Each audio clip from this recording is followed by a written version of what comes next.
I'm going to have to move on to hypotheticals because I'm about to start crying. Yeah, that was really beautifully put. That was so beautiful. Oh, thank Yeah. So would you like to play a game show? you. Why not? Let's do it.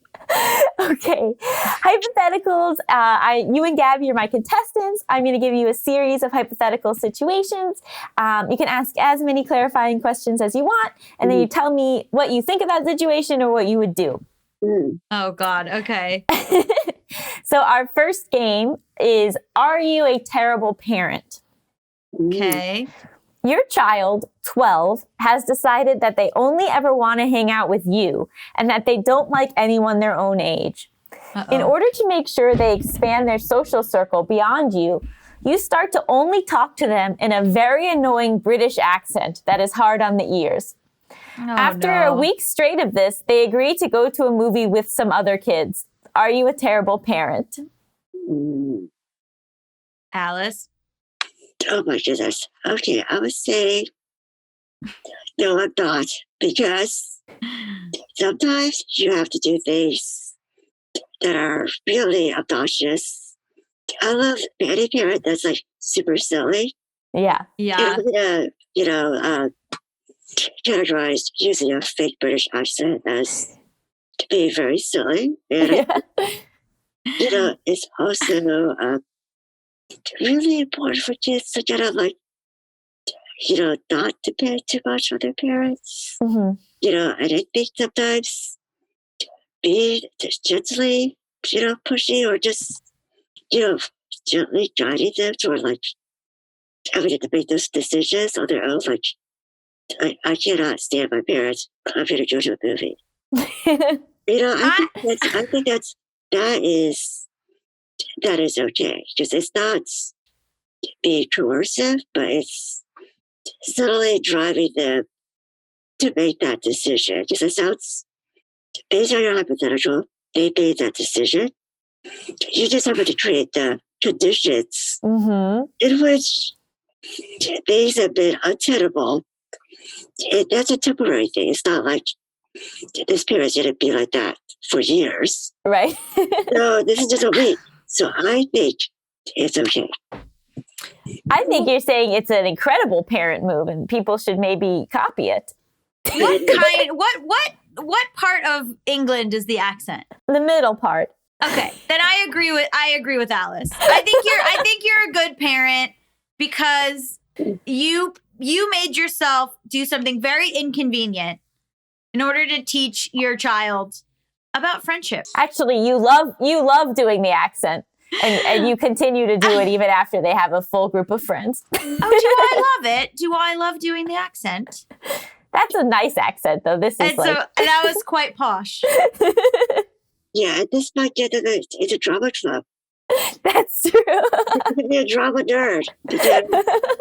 And you can be even better. And you can be a cool drama kid. So you're welcome. Wow. You're parent of the year with this one.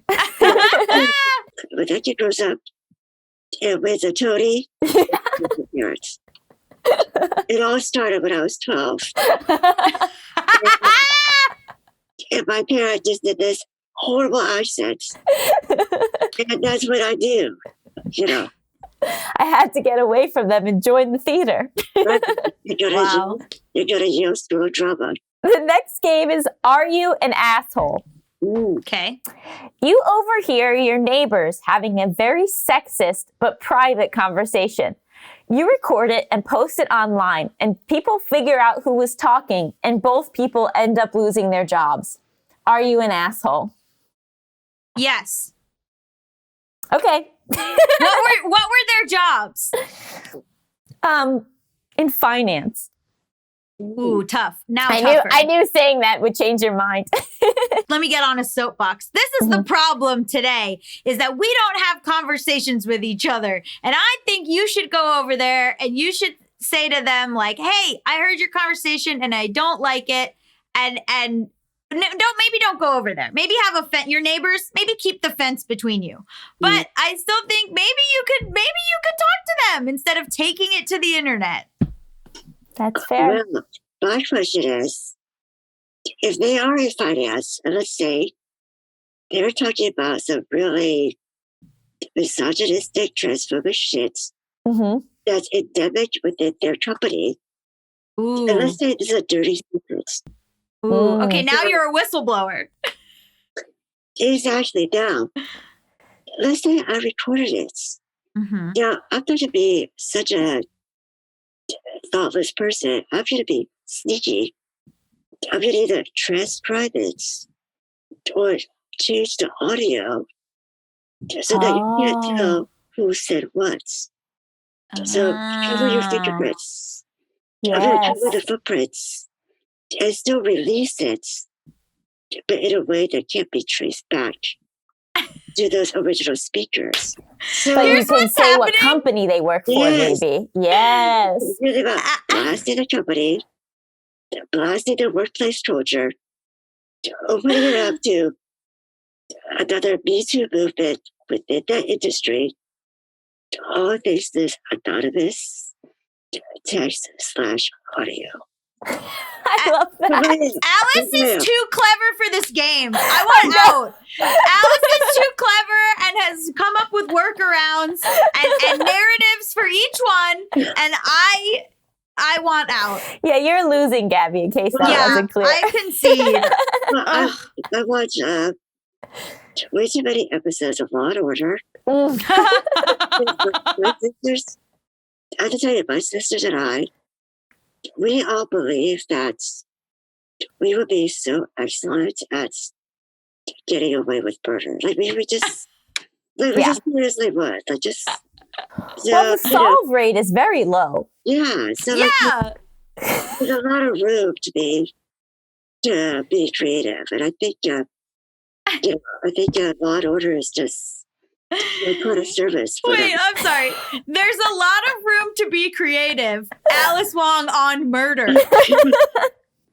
You're winning by at least 200 points. Okay. Oh my God. Our final game. Would you lie or tell the truth? You accompany your best friend to a psychic, and they tell your friend that they are about to have the best year of their life and finally find love. Your friend is so excited that they decide to start online dating again and putting themselves out there. You leave your bag by accident, and when you go back, you overhear the psychic on the phone saying, "Just fooled another one for $100." When you come out looking upset, your friend asks what happened. Would you lie or tell the truth? Okay, do I get extra points for saying that I know Alice is going to say she would lie? Would you lie? Sneaky and clever. That's all I've learned through this whole thing. Gabby, how did you know? Because every situation has been thought out, clever. So I gotta think there's some elaborate lie you're cooking up right now. I seriously, my other professor could have been head of a cartel. I mean, I'm serious. I would have been better than Walter White, to be honest. I really, if I didn't put my energies into activism, right, I would have been a criminal mastermind. Right. So, welcome society. Oh my God. So you would lie? Well, I want to hear your take first, and then I'll give you. Okay. I would lie because let me tell you, none of this is real. I love tarot. I love psychics. I love ghosts. I love the whole thing. Astrology, all of it. But I think a lot of it has to do with what you're willing to give power to and what you're willing to work on and what you're willing to do. So if the psychic said this to her and then she was gonna change nothing about her life, then it wouldn't come true, obviously. So the point of it is to motivate you one way or another. So if this is going to motivate her in a really good direction, then who am I? Mm-hmm. Yeah, I have to second that because, we have not enough joy and hope in our lives. Yeah, thinking about as we are entering the new year, 2021, everybody wants to start off on a hopeful note. So especially if this is like your bestie, yes, she's been, they have been wanting to find somebody. Let them try. Just, support their efforts at opening up and just, putting themselves out there. Because that's already a lot. And I think your role as a friend is to be there whether it works out or not. And to just applaud that effort because, frankly, it's not easy. Wow. So to be a good friend, sometimes you have to lie. That's true. Oh, it is true. Yeah, I agree. I agree. These aren't lies with a capital L. Like, these are just little things. But then, go to that psychic's Yelp page and write an anonymous review saying that she's not a real psychic. Yeah, like she's trash. But you can't have it be traceable back to you, which is what Correct. we've learned. Yeah. Well, Alice will absolutely know how to do that. So Set up dummy accounts. Yeah, on the dark web, whatever. Just, oh I my don't know what the God. dark web is. I'm just throwing that out there. Oh my God. I think this was my favorite game of hypotheticals ever. Wow.